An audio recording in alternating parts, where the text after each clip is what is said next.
The third day is over. You have 7 more left to work. Tomorrow, the fourth day, is a very important day for you. You will start practicing vipassana. That means you will start entering the field of panya, wisdom, insight. Whatever you practiced for these 3 days was a very important prerequisite for your work tomorrow. The actual work starts tomorrow. These 3 days you were preparing yourself to start the actual work of vipassana meditation.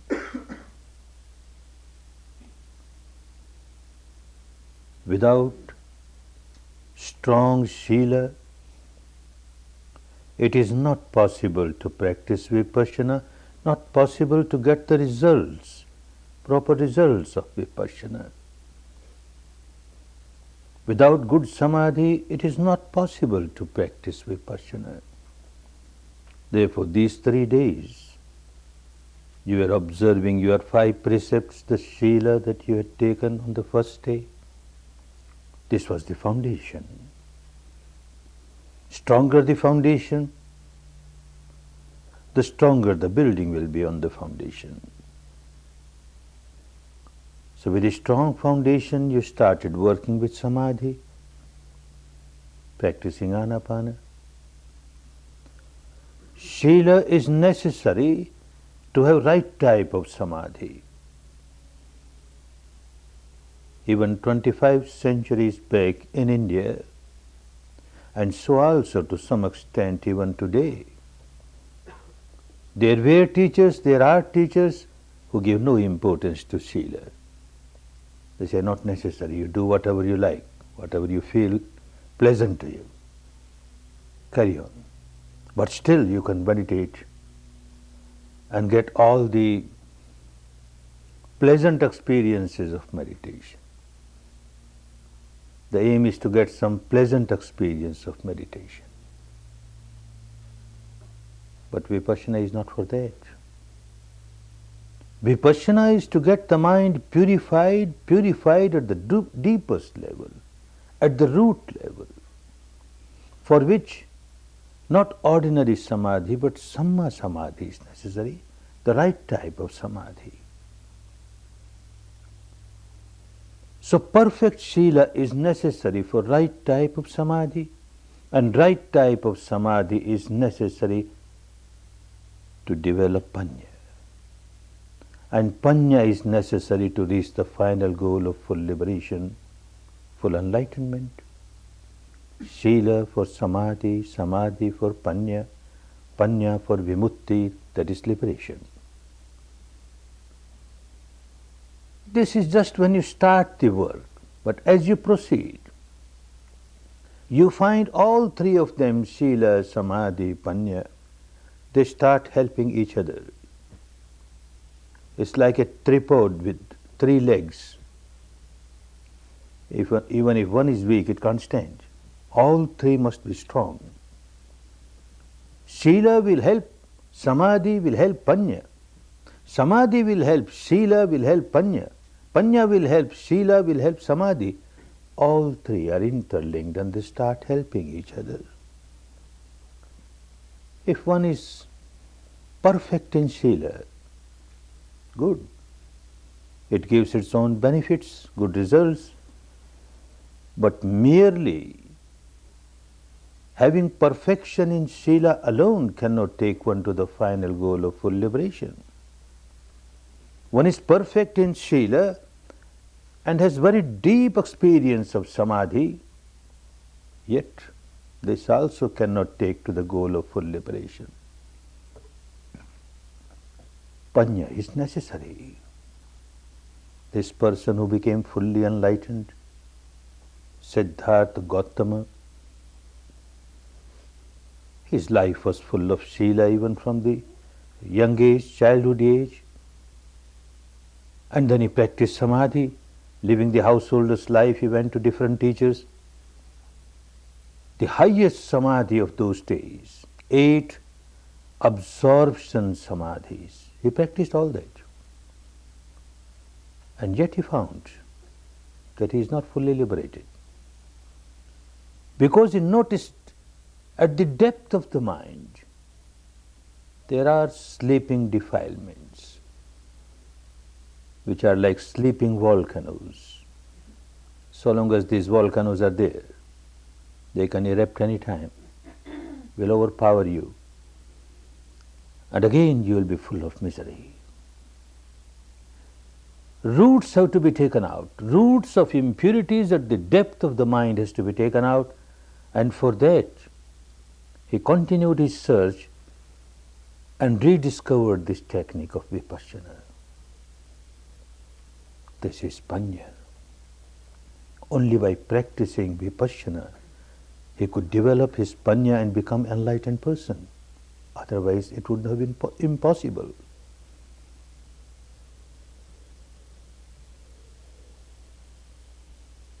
Vipassana was lost to the country. Talk was there. Panya was lost to the country in its perfection. He rediscovered that. 3 parts of Dhamma, the Eightfold Noble Path in Sila, which was there. 3 parts of Samadhi, the Eightfold Path, were there. Now another 2 parts which come under Panya, that is Samma Sankappo, Samma Ditti, Samma Sankappo, right type of thoughts. When someone comes to a course like this, initially, at the surface level of the mind, there are certain impurities which keeps one very agitated.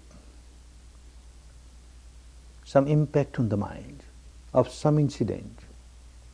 And then one starts observing the respiration, the thoughts become very predominant, and many a times the thoughts are full of defilements. In some cases there might be anger, in some cases hatred, in some cases lot of sadness, depression, in some cases maybe passion. These thoughts keep on overpowering, and you try your best to come back to respiration. Thoughts keep on overpowering, you come to respiration. 1 day, 2 days, 3 days, you find not that all the thoughts have gone away, but the pattern of the thought has changed now. It is not as violent as it was before. Thoughts are still there, but now thoughts are mostly pertaining to Dhamma, pertaining to the path. One starts understanding what the path is, how I should meditate, what is the proper way of meditation, what are the difficulties, all that keep coming in the mind. Not the thoughts of harming somebody. This is Samma Sankappa. Still it is not the right type of panya which made him fully enlightened. Good thoughts were there in the teaching of all the teachers of India before him, contemporary to him, and after him. Have good thoughts. They are necessary. Then you can see things properly. And that is Samma Ditti, a right understanding, a right view. You can see things properly as they are. Like the sun is covered with very dark clouds, black thick clouds, and you don't see the light, it's all darkness. Some layers of these clouds go away. Clouds are still there, but they are not so thick, not so dark, they are thin. Light, you start seeing light, although All have not gone away. That is necessary. This type of samma sankappa thoughts are still there. You have not reached the stage where the mind has become free from thinking, free from thought. It is there. But it is not that disturbance which won't allow you to take the next step.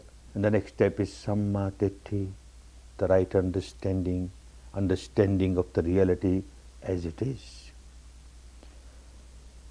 And this is the real panya. Well, there are three stages of panya, wisdom. Progressively, one moves towards the panya which will liberate. Three types of panya in the language of those days. It was called Suttamaya panya, the next Chintamaya panya, and the third Bhavanamaya panya. Suttamaya panya.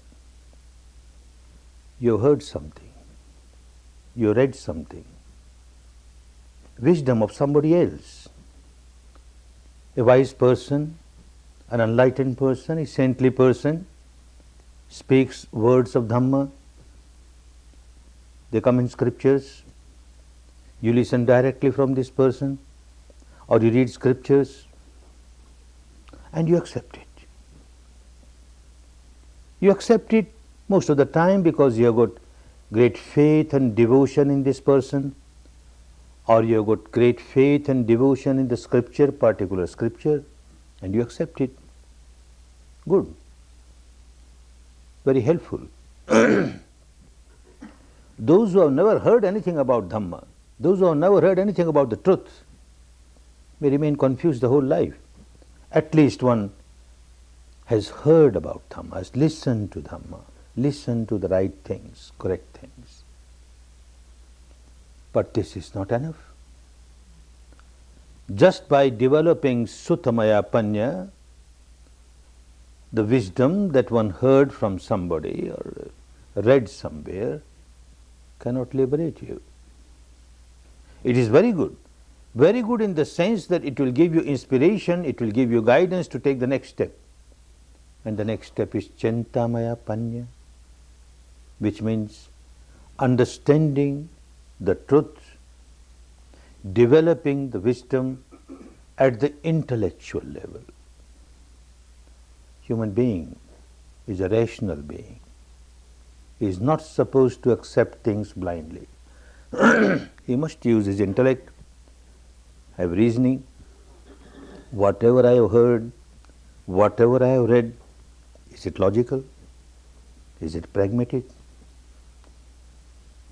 Shall I accept it?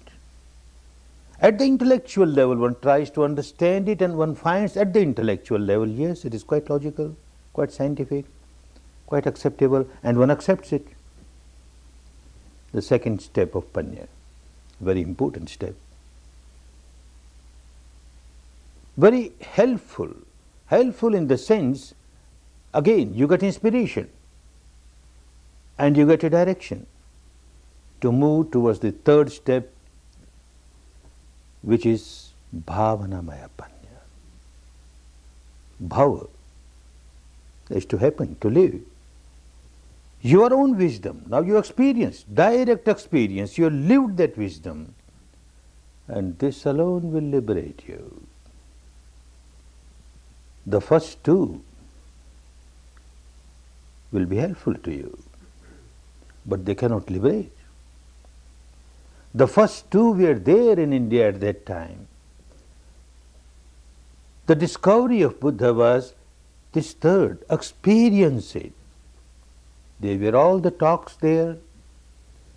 There were teachers who will say, keep yourself away from craving, keep yourself away from aversion, all these sense objects, illusionary, delusionary, and you keep on getting attached to them.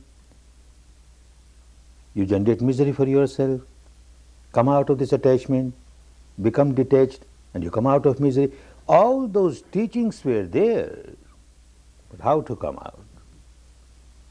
Unless one has developed Bhavanamaya panya, the wisdom, with direct experience, this starts helping one to come out of the misery.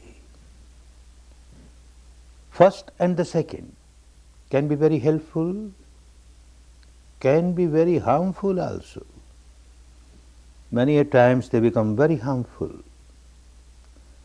Like Sutmaya Panya, someone is born in a particular family, brought up in a particular society, having faith in a particular tradition, particular scripture, belief.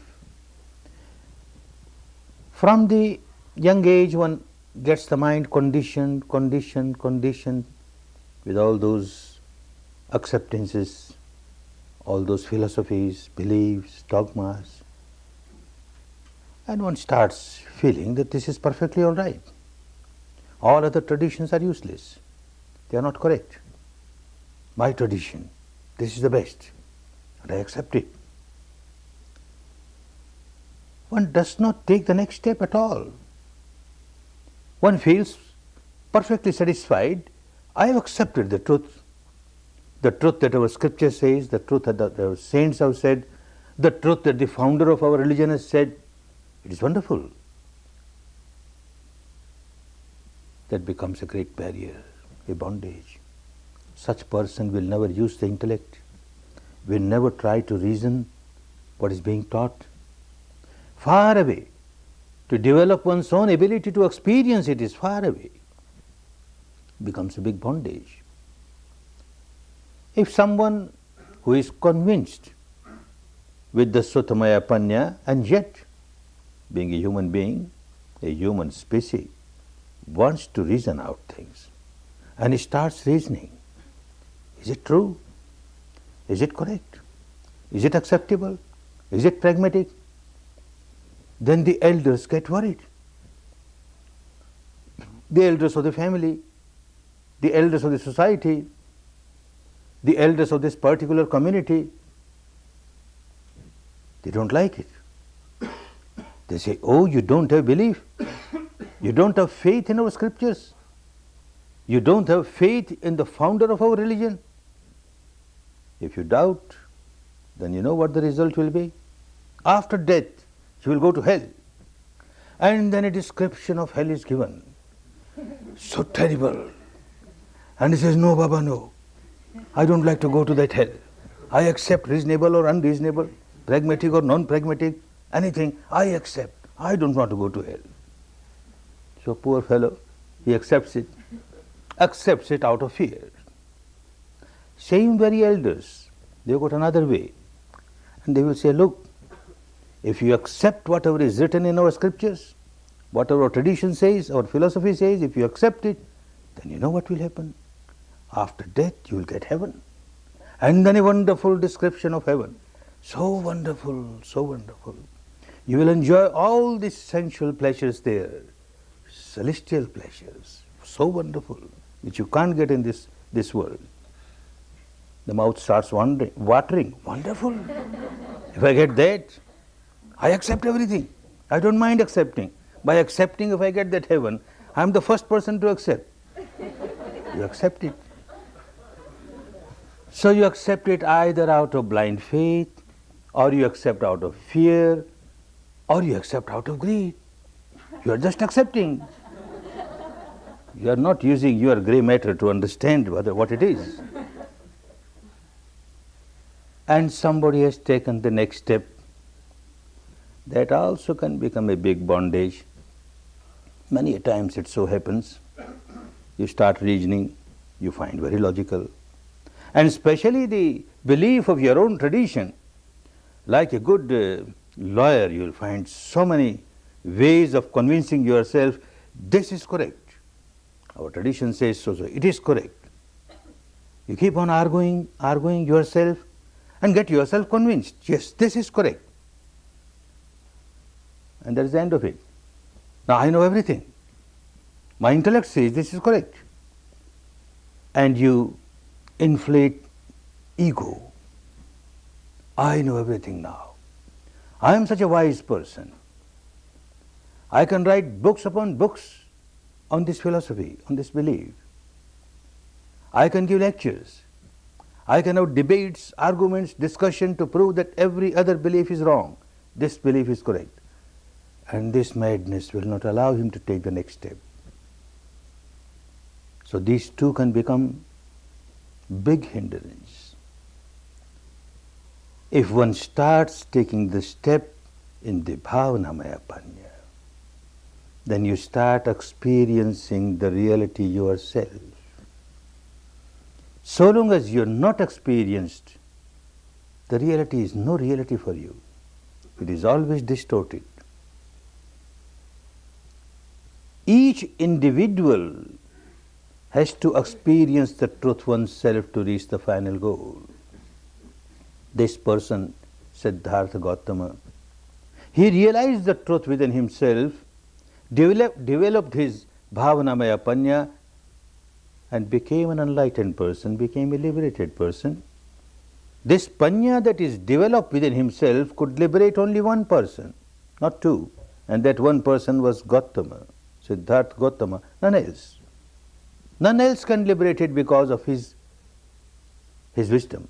Others can get guidance, others can get inspiration, that's all right. But each individual has to develop one's own wisdom to reach the final goal of full liberation.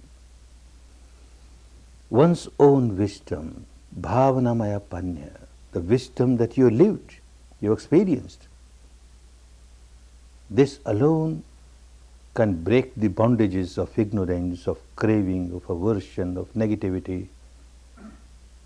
This alone can eradicate all the miseries. This gives fruit, not the first, not the second.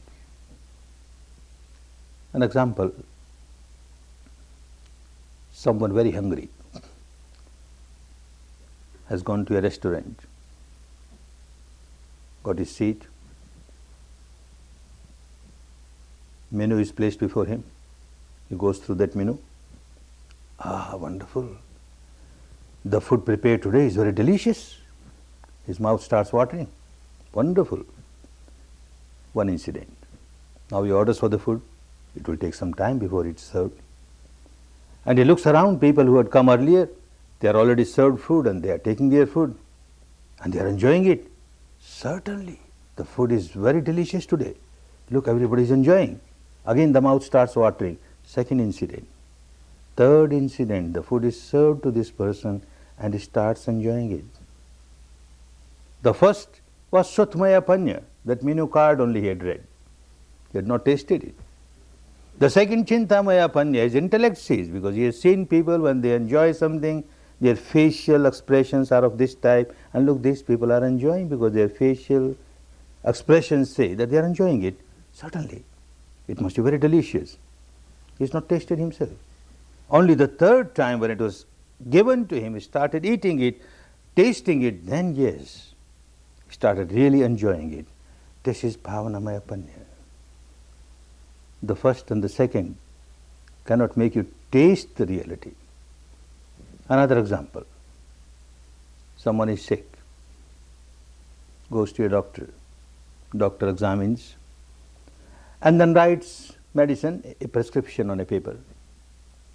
Very happy, comes back home, has great faith in the doctor, nothing wrong, one must have faith in one's doctor, physician. But how when this faith becomes blind faith, devotion becomes blind devotion? In his house, on the altar, he places a statue of the doctor, picture of the doctor, and offers sweet and fruits and flowers and incense, and then makes 108 rounds around it and bows down 3 times. What does that help? Takes out that piece of paper and keeps on reciting. 1 pill in the morning, 1 pill in the afternoon, 1 pill in the evening, 1 pill in the morning, 1 pill in the afternoon. What does one get? Madness. This is what happens when the faith becomes blind faith, the devotion becomes blind devotion. All right, second incident. After all, a human being, a rational being, so he runs to the doctor. Why you gave me this piece of paper? And what is this? How will it help me? The doctor is an intelligent fellow. He says, well, look, this is your disease and this is the cause of the disease. If you take this medicine this cause will get eradicated. When the cause gets eradicated, your sickness gets eradicated. Ah, wonderful. Now I understand. My doctor is so wonderful. His medicine is so wonderful. And what he does now? Coming back home, he starts fighting with all the neighbors. Useless, your doctors are all useless. My doctor is wonderful. The medicine suggested by your doctors is useless. The medicine suggested by my doctor is wonderful. Keeps on fighting, doesn't take medicine. Keeps on fighting. Oh, this is what happens. Every wise person, a saintly person, an enlightened person, when he finds people miserable, suffering, then he gives this prescription of Dhamma. You practice Sila, you practice Samadhi, you practice Panya, you will come out of your misery. Nobody tries to practice. They start different sects, beliefs, dogmas, rites, rituals, and get involved in that, and nobody practices. No benefit. And the third Panya, Bhavanamaya Panya, is to apply Dhamma in life by direct experience. It is only this which gives the benefit. Your own direct experience.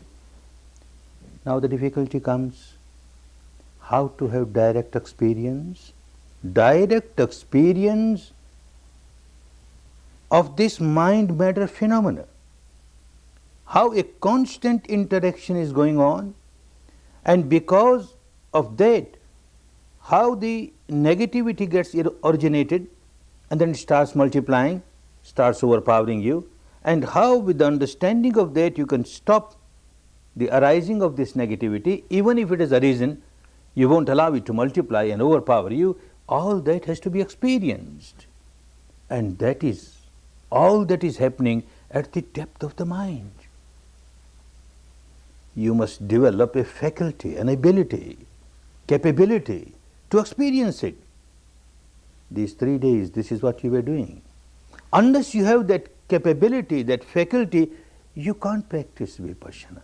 Not possible. Like if you don't have your eye faculty, you can't see anything. If you don't have your ear sense faculty, you can't hear anything. Similarly, this mind faculty which takes you to the depth of the mind and matter interaction, unless you have this faculty, you can't.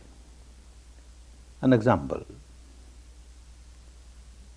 2 friends, young boys, very poor, live the life of beggar. They go around and beg food. One of them is blind, birth blind.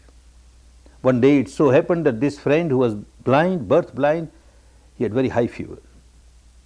So the other friend said, all right, you stay here. I will go around and beg food and then we shall eat together. He went. And it so happened that day, a housewife felt very compassionate and she offered a very sweet dish. In our country we call it kheer, a pudding prepared from milk and rice and dry fruits and sweet, etc. This was offered. He was very happy. He enjoyed it. But this is liquid and he has no container to take for his friend. So he could not bring to the friend. Came back and very honestly told him, today in the begging I got this kheer, so delicious. But sorry, I could not bring for you. I had no container. All right, you didn't bring. But tell me, what is this kheer? You don't know what is kheer? I don't know what is kheer. Oh, it is white. Because made of milk, so white. White. Hey, what is white? You don't know what is white? I don't know what is white. It's not black. But what is black? You don't know white, you don't know black. What sort of person you are? I don't know what's white, what's black. Birth blind. How can I know what's white, what's black? He was looking here and there and he saw one white duck, caught hold of it and brought, look, white like this duck, white like this duck. He has no eyes, how can he see what is white and what is this duck? He uses his fingertips, passes his hand over this duck. Ah, now I understand what is white. White is very soft, very soft. Hey, what's soft? What softness has got to do with white?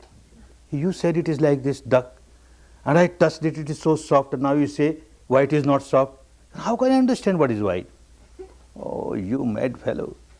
I told you white is like this duck, and you can't understand it. All right, let me examine again. And he examines again. From the beak he starts up to the end of the plume, the whole body. Ah, now I understand. It is crooked. Why it is crooked? So for all those people who talk of high philosophies, but have never experienced anything because they don't have the faculty to experience it, for them the truth is always crooked. The whole life the truth will remain crooked. They can't understand. This faculty to experience the truth is very important, and this is what you started doing. If you are just working with your Shila and don't take the next step of Samadhi, you would not have got this faculty. You started with Samadhi, and if you had worked with the Samadhi with some object of imagination, verbalization, visualization, again you would not have got this faculty, because you worked with the reality pertaining to your own mind matter phenomena. And you started working on this area with the breath, which is truth, and you are experiencing it. Then the touch of the breath, you are experiencing it. And now the third day you started feeling sensations, the biochemical reactions here. This is how you are going to the deeper levels of your own mind. The deepest level of the mind, what is called the unconscious mind, is actually not unconscious. This is all the time conscious, day and night, but conscious of the sensations on the body that you started experiencing here. Such sensations are there throughout the body. Throughout the body something or the other is happening, some change is taking place, a change with the manifestation of this sensation or a change with the manifestation of that sensation, but some change is going on. And that can be experienced only by whatever you did for these 3 days. A beginning is made.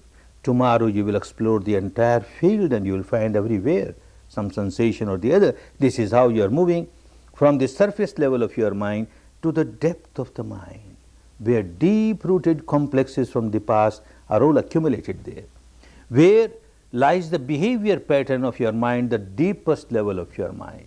And the behavior pattern of this mind is to react. Whenever it feels any pleasant sensation on the body, it reacts with craving, with clinging. Whenever it experiences any unpleasant sensation on the body, it reacts with aversion, with hatred. You are moving towards that. At the intellectual level, it is very easy. It is very easy to understand that there is a change taking place everywhere. And everything is so impermanent. Anyone who takes birth dies. Anything that is manufactured later or sooner or later gets destroyed. Everything is impermanent. But that is an intellectual understanding. Experience of it can be only within the framework of your body. The law of nature is law of nature everywhere, inside, outside. But the law of nature that you see outside can be acceptable, can be understood at the intellectual level. But the reality, the law that you experience within the framework of the body can be experienced. And this experience is called bhavanamaya panya. You are living there. You have direct experience. Otherwise, it does not help. At the intellectual level, there were teachers before Buddha, at the time of Buddha, after Buddha, who kept on giving the same teaching, but it didn't work to the depth as it worked for people who started developing their own bhavanamaya panya. Like something very traumatic happens in the life. A very near or dear one has passed away. And you take his dead body to the funeral pyre and burn it, or to the graveyard and put it in the grave. While that is going on, one develops so much of wisdom. After all, everything is so impermanent. One who takes birth dies. Nobody is free from death. I will also die one day. People will bring my body, put in this grave, or burn on this funeral pyre. Then what is the use of all this craving, clinging? fighting with people, accumulating this or that. Ultimately, everything will be left here and my body will be burned. Big wisdom. But how long? As soon as one takes one step out of that graveyard, again the same I, mine. All madness is there. Makes no difference. It was only intellectual understanding. Or people come to such Dhamma talks, such discourses. Wonderful. Now I understand why this attachment is so bad. It gives so much of misery. The more you are attached, the more miserable you are bound to be. Misery, misery. This I is a big misery. Mine is a big misery, big misery. At the end of the discourse, when you go out of the hall, hey, where are my shoes? Who has taken away? My slippers I purchased only today. New ones, what happened? Start crying, mine. Makes no difference. It's all intellectual. Doesn't have. One has to experience. And it is so difficult to experience, so easy to understand at the intellectual level, so easy to accept it at the devotional level, so difficult to experience, because unless you have that faculty to experience, you can't. There is so much of illusion, so much of delusion. At the apparent level, something appears to be so, seems to be so, actual level is totally different. Like night time, you go to bed, you lit a lamp or a candle, you go to sleep, next day morning you get up and you see the candle, the light of the candle, the light of the lamp, and you are under the impression the same candle, the same light. Where the same candle, where the same light? Every moment a flame arises and passes away, another takes its place and passes away, another takes its place and passes away. There is no interval. Continuously. And that gives the impression, the same flame, the same light, the same flame, the same light. A big illusion. This electric bulb, I pointed towards it twice. One remains under the impression, the same light, the same light. Where the same light? If it was the same light, then why at the end of the month this electric company sends me a bill? You consume so many units, so many dollars, what for? My light I purchased in the market, my switch, and you on it, I get my light. Who are you? What for you want money? He is quite correct. He is generating their electricity. It comes through the wires, gets consumed, new takes its place with such great rapidity. The old one passes away, the new takes its place, the old one passes away with such great rapidity, it gives the impression the same, the same. Another example, you cross the river. Morning you cross the river, went to the other bank of the river, whole day you worked there, and then again you took the boat and came on this side of the river. You are under the impression, I have crossed the same river. Where the same river? Even if you take a dip in this river, you take a dip and the head above the water, second dip, head above the water, third dip, head above the water, you are under impression that I am taking dip in the same river. Where same river? Constant flow is there. The dip that you had in the river is gone. Not a single drop remains, all have gone. Second dip in a second river altogether. Third dip in a third river altogether. The morning you crossed this river by your boat, by evening it was a totally new river. And yet the impression remains the same river, the same light. How to come out of this? Certain things which are within the capacity of your sense organs, like you have got eyes and you can see things, there is a limitation for that. The flame of the lamp arising, passing, if you see very carefully, you can notice, yes, arising, passing. But the light of electricity, it arises and passes with such a great rapidity beyond your eye's capacity. The flow of the river, yes, it is flowing. The second dip is a new river. Third dip is a new river. If you give attention, you can understand. But how to understand? This fellow who took the first dip is gone. Second dip is taken by altogether a new person. Third dip is taken by altogether a new person. How to understand that? You don't have that faculty to experience it. If one has not practiced vipassana, then this Goenka, who started talking about half an hour ago, will remain under the impression, the same Goenka. I am the same Goenka. The same Goenka was yesterday. The same Goenka was 1 year ago, or 10 years ago, 50 years ago, 60 years ago, 67 years ago, same Goenka.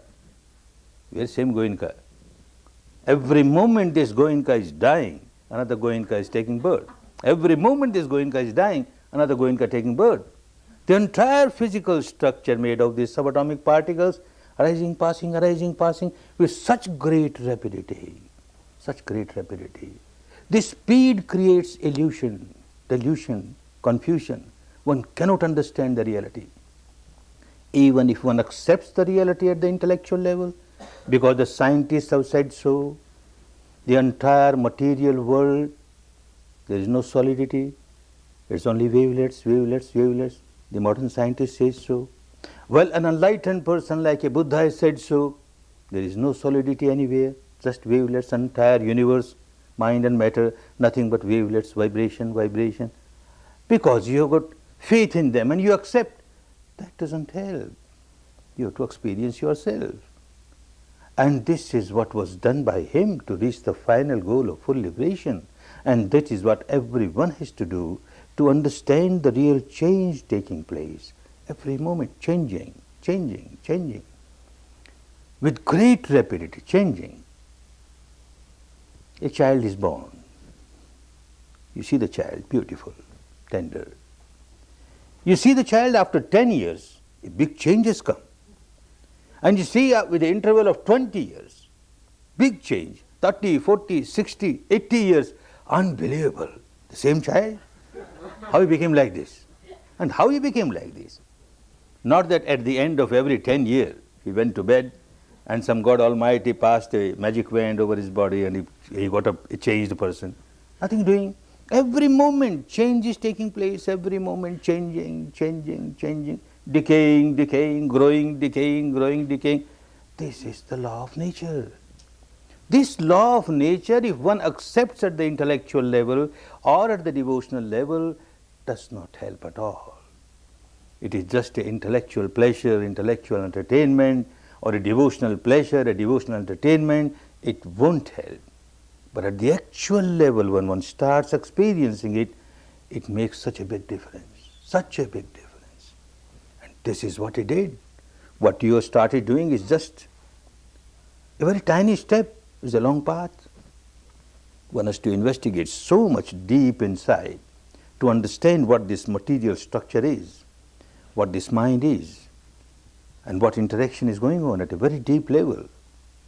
And this made him fully enlightened. Dividing, dissecting, disintegrating, dissolving, dissolving, he reached the stage where he came to the ultimate truth pertaining to the matter, the ultimate truth pertaining to the mind, the ultimate truth pertaining to the mental contents, the mental concomitants which arise with the mind. And then it transcended that and experienced something which is beyond mind and matter. For the matter, dividing, dissecting, he came to the tiniest subatomic particle of which the entire body is made, the tiniest, to which he gave a name, Kalapa. Kalapa means a unit, a material unit, tiniest material unit which cannot be further separated. He called it Atta Kalapa. Atta means 8. 8 things joined together make this unit, and these 8 things cannot be separated. They are always together.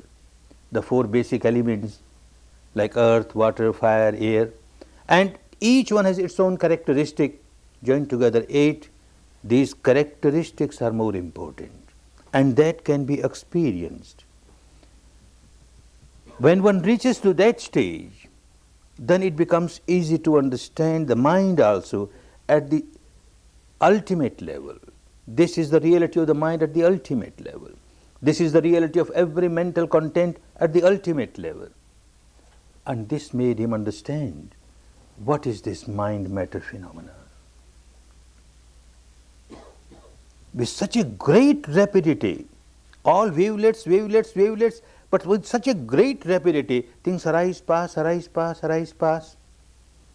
He says, by the time I snap my fingers, or by the time I blink, this tiny little subatomic particle arises, passes trillions of times, trillions of times.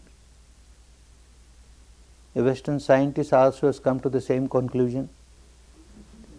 A professor in Berkeley University, he was studying, trying to understand how this atom is working. This was clear to the scientists of the West a century ago, that there is no solidity in the material world, mere wavelets, wavelets, wavelets. He was eager to know, very inquisitive to know the tiniest particle, how many times it arises and passes in 1 second. And to find out that, he invented a instrument which he very rightly called bubble chamber. Like bubble, it arises, passes, arises, passes. And with the help of this bubble chamber, he could find out and then announce that this tiniest atom, it arises and passes in 1 second, 22 zeros after 1, 22 zeros after 1. And here another scientist in the East says that by the time I snap my fingers or blink my eyes, trillions of times it arises and passes, arises and passes. They came to the same conclusion. And yet what a great difference, what a great difference. Quite a few students from this part of the world, California, Berkeley, they came to India, took courses when they heard about this professor, and he is a very renowned professor. He passed away recently and he got Nobel Prize, and Nobel Prize is not given to any Tom, Dick and Harry. Somebody must have invented something which people didn't know. So he was a very famous man. So out of inquisitiveness they went, curiosity to see this person who reached the stage which an enlightened person reached, and they found him a bundle of misery, full of tension. Why he could not come out of his misery? Why he could not come out of his tension? Whereas somebody coming to the same conclusion got free from all miseries, because Bhavanamaya Panya was missing. He had come to this conclusion with the help of his apparatus, his instrument, the bubble chamber. He has great faith in this bubble chamber. He has great faith in his own intellect, and he says it is so. But this person is not using any scientific instrument or apparatus, only his experience, direct experience, and this makes all the difference. When you go deep inside to understand the reality of your mind and matter interaction, it is not for the sake of curiosity, not to quench the thirst of your inquisitiveness. It is, the purpose of it is to come out of the ignorance and see how out of ignorance you keep on generating impurity after impurity, defilement after defilement, negativity after negativity, and you become a bundle of misery. To change that habit pattern, one has to go deep inside, and experience the truth. The first truth which one starts experiencing is the truth of change. Every moment a change is taking place. The entire mind-matter phenomena, constantly changing. And that is understood at the experiential level. Everything is changing.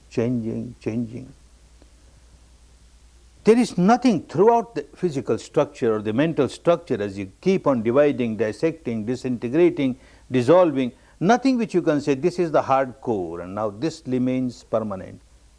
You keep on exploring. If there is any hard core, let me see, let me experience it, and this is what the Bhavanamaya Panya will do. The anicca, the change, is experienced now. The change is not accepted merely at the level of intellect, not accepted merely at the level of devotion, at the actual level. Change. Initially, you come across very solidified, intense, apparent reality. This body, so solidified, made of bones and flesh, etc., etc.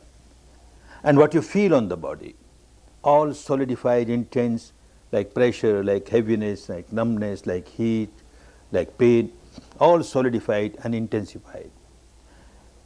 As you started observing here, you will start observing things throughout the body, and you observe objectively, not that all the time you will observe objectively, it takes time, but you start working on that. Few moments you get when you observe really objectively. And as you are observing objectively, you find the mind is becoming sharper and sharper. And as the mind becomes sharper and sharper, it starts experiencing subtler and subtler reality. The intensity, through the intensities, through the solidity, you start piercing, penetrating, and you start experiencing subtler reality, subtler reality, subtler reality, till one reaches the experience where the entire material structure, the entire mental structure is nothing but vibrations, vibrations arising, passing, arising, passing. Bubbles arising, passing, wavelets arising, passing, constant flow, constant flux. Then you are experiencing the truth of impermanence. It is not merely an intellectual game. It is not merely an emotional or devotional game. It's the actual experience of the truth, that what you experience within the framework of the body is a constant flux, a constant flow, every moment changing, changing, changing, changing. Then the madness goes away. Madness of what? Madness of attachment towards this physical structure. Madness of attachments towards this mental structure, the combination of the two. Something which is so ephemeral. What purpose will be served by developing craving towards it, developing aversion towards it? And one learns how to observe. Observe equanimously, equanimously, equanimously. Old habit pattern was to react. This very mind-matter phenomena generating this sensation or that sensation, pleasant or unpleasant, and a reaction is there, craving or aversion, you lose the balance of the mind, you become very agitated. And now this first part of wisdom, anicca, will become clearer and clearer at the experiential level. As one develops this part of the wisdom, anicca, anicca, anicca, everything changing, changing, changing, another part of wisdom will raise its head. Dukkha, oh misery. Initially when you start practicing, observing the reality about yourself, coming across very solidified, intensified realities, the sensations which are very painful, heavy, numbness, pressure, tension, etc., obviously it is misery. So miserable. You don't like it, you want to get rid of it, and it is there. But you are trained to observe. However misery it is, you just observe. However unpleasant it is, just observe, just observe. And people reach the stage, sometimes on the 7th day or 8th day or 9th day or 10th day, or maybe in 2 courses or 3 courses, they reach a stage where all the solidity gets dissolved and there is a very free flow of subtle vibrations throughout the body, energy flowing throughout the body, and it looks so pleasant, so pleasant. Ah, wonderful. This is bliss. This is ecstasy. I was looking for it. Now I got my goal. And you develop so much of attachment to it. Ah, I got it. I got it. Without understanding this is equally impermanent, changing, changing. Morning you had a wonderful experience of a flow of energy throughout the body. And afternoon it changed. And you again have pains and heaviness and numbness. And you come to your teacher or your assistant teacher and say, oh, wonderful, morning meditation was so wonderful, and now it is so bad. You become so miserable because you developed attachment to something which was so impermanent. Then it becomes so clear that not only unpleasant sensations are misery, the pleasant sensations are also misery, because there is a tendency of your developing attachment to it. And every attachment is synonymous to misery. You are bound to feel miserable because whatever you are attached to is not permanent, it is impermanent, bound to change sooner or later. This becomes clearer and clearer. The dukkha, not the dukkha of the pains, etc., but the dukkha of even pleasant sensations in your body. The third part of panya will raise its head. It will become so clear. Anatta, no I, no mine. It appears to be so. There is an I in me. It appears to be so. This is mine. But then as you proceed further, at the experiential level, not at the intellectual level, it becomes so clear. What is I? You explore the entire field of matter within you, the entire field of mind, the combination of the two, and nothing but wavelets, wavelets, wavelets, bubbles, bubbles, bubbles arising, passing. Now which bubble is I? This bubble is I, and it's gone away, so I am gone away. Which wavelet? Which wavelet is I? It's gone, so I am gone. Which wavelet? Oh, for conventional purpose, we have to use these words, I, mine, you, yours. Actually, there is no I, no mine. You have to use these words. Otherwise, how can you say this mass of bubble talking to that mass of bubble? It doesn't work. You have to use these words, I, mine, you are, he, she, etc. That is apparent truth. It appears to be so. This is also true. But the ultimate truth, the real truth is nothing but wavelets, wavelets, vibrations, vibrations, bubbles, a senseless. This anatta. If there is really I, or if there is really mine, something mine, I must have possession over it. What possession I have got? What possession I have got? At the age of about 40, one looks the face in the mirror and sees some grey hair. I'm getting grey. Oh no. Oh no. And runs to the chemist shop, buys some dye, hair dye, and uses it. I'm young. I'm still young. Tries to deceive others. Tries to deceive oneself. But how to deceive this nature? The law, the Dhamma. One is graying. One is decaying, decaying, decaying, dying, dying, dying. Every moment you are dying, you are dying, you are dying. If you control, if you are master of your own physical structure, you say, no, you can't decay. You must remain as I want you to remain. Nothing doing. You are helpless. It is decaying, decaying, decaying. Without understanding this phenomenon, constantly changing phenomenon, one feels so happy. I am 20 years old, birthday party, big celebration, happy birthday to you, happy birthday to you. Poor chap doesn't understand, he's 20 years nearer his graveyard. What happy? This does not mean that whenever your birthday comes you start crying, I am nearer 1 year to my... Oh no, Dhamma does not teach you to cry. You understand the reality. This is the fact. So many time is gone now. Whatever is left, I don't know how much is left. Whatever is left, what best use I can make? What best use I can make? Well, this is wisdom. When anatta becomes clear, when anicca has become clear, changing, changing, changing, dukkha has become clear, anatta has become clear, then you are developing, you are getting established in wisdom. Step by step you are moving towards your final goal. Then in day-to-day life you find your wisdom is manifesting itself in your dealing with people, dealing with situation. You will understand this is the apparent truth, and you have to deal with the world at the level of apparent truth. You can't say this wall is just mass of vibrations and wavelets. My leg is also just wavelet. I kick it and my leg will go just out of it. Doesn't happen. It will break your leg. So at the apparent level, it is true, it's solid wall, and this is also solid. But at the ultimate level, mere vibration, vibration, this also mere vibration, vibration, so that you don't develop attachment towards it.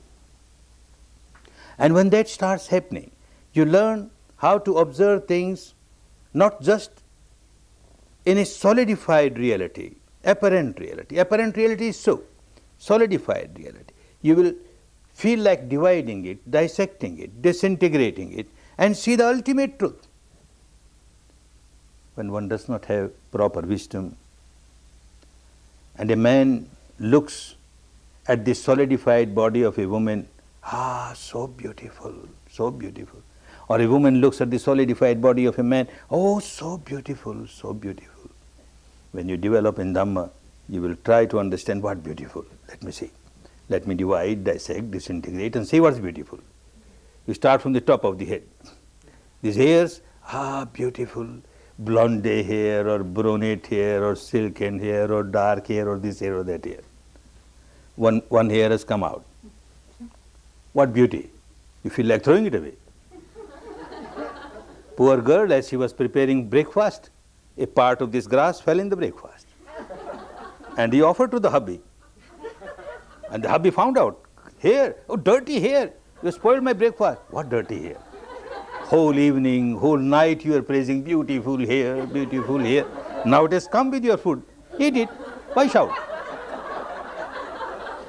It was beautiful only when it was integrated. When it remained integrated, it was beautiful. The moment got disintegrated, you know, no beauty in it. What else beautiful? Move further. You come to the teeth. Ah, wonderful, so beautiful.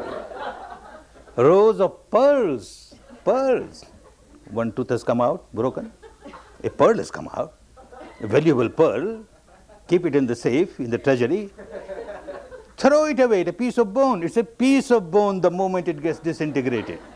When it is integrated, it is a pearl, valuable pearl, a row of pearl. And what else as you move further? Oh, these nails, so beautiful nails. And so well nail polished. To suit the color of the skin or to suit the color of the gown or the sari, so beautiful, so beautiful. And the same story, poor girl, she was clipping her nails and some part of these nails fell in the food. And the husband, so nails, dirty nails. What dirty nails?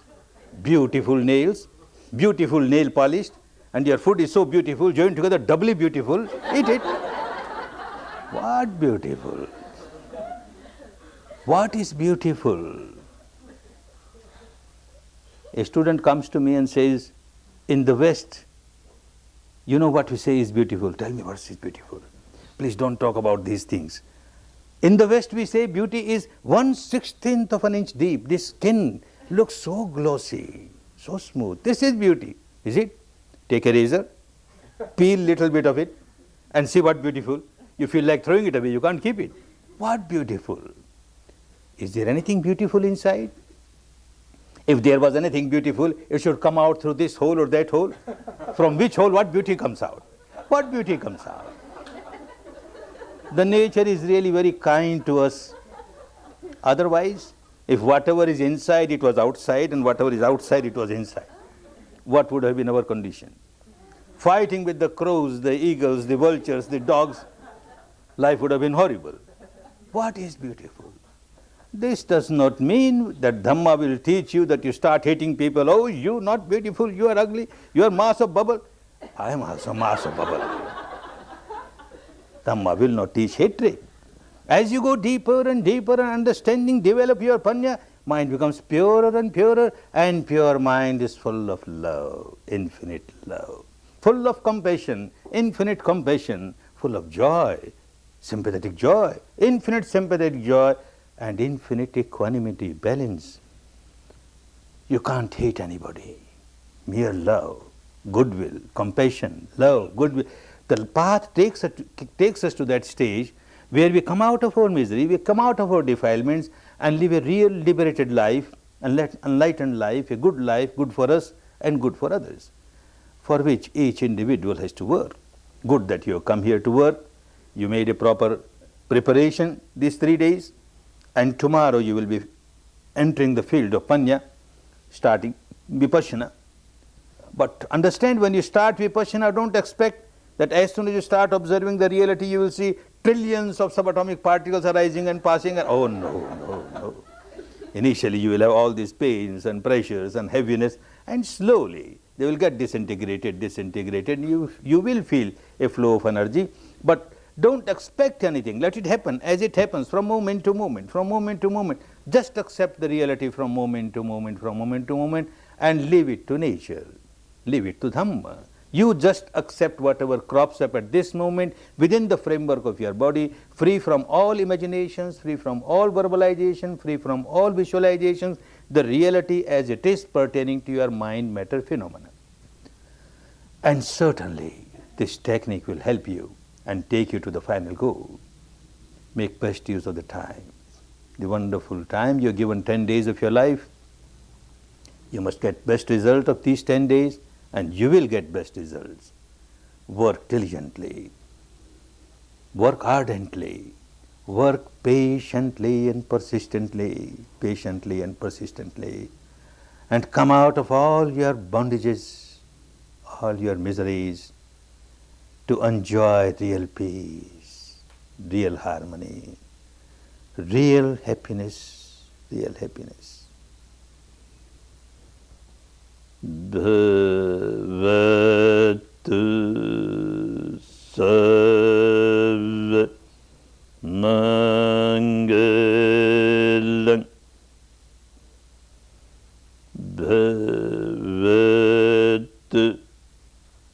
Sarva Mangalam Bhavatu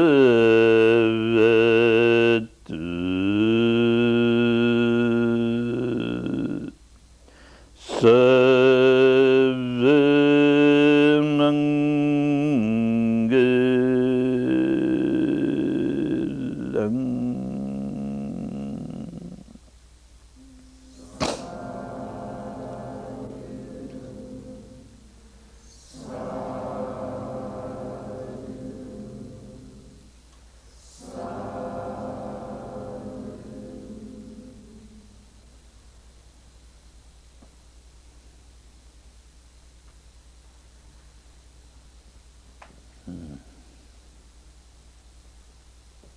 Take rest for about 5 minutes and then you work again, start working again, take rest for about 5 minutes.